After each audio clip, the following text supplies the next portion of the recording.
Hello, my name is Micah, and I'm glad to share the word with you this morning. We are talking about cultivating faith. I've learned so much about faith in Jesus by working in the garden. So today we are on location, and we're going to be talking about some of the scriptures where Jesus is using garden terminology and images to explain the kingdom of heaven and life with him.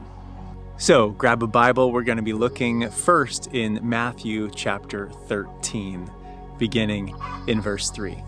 He told many stories, Matthew 13:3 reads, in the form of parables, such as this one.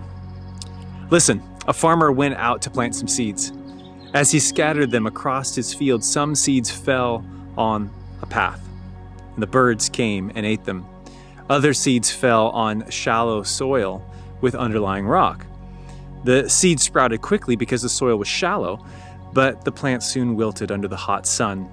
And since they didn't have deep roots, they died. Other seeds fell among thorns, which grew up and choked out the tender plants. Still other seeds fell on fertile soil, and they produced a crop that was 30, 60, and even 100 times as much as had been planted. Anyone with ears to hear should listen and understand. We're going to be looking at some soils and some of the properties of soils. But one of the things that we learned is that before you can sow seed, you have to have land. When we accept Jesus as the new Lord or landlord, right?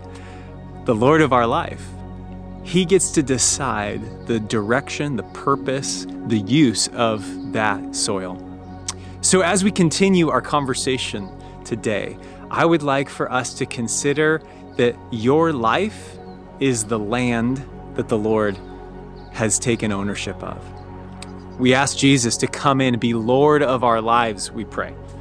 And that parallel to land ownership works so well.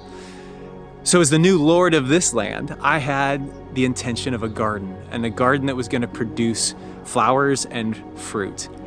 And so in order to accomplish that purpose, some changes needed to be made. Now, first, there was some infrastructure. There was some things that were here that I wanted to change. In your life, when you came to know Jesus, there were probably some established things, some big trees that were in your life that had been there a long time that God wanted to remove some of those things in order to make space for a new garden of faith. So, I cut some trees down. I wonder if the Lord has cut some trees down in your life to make space for what he intended.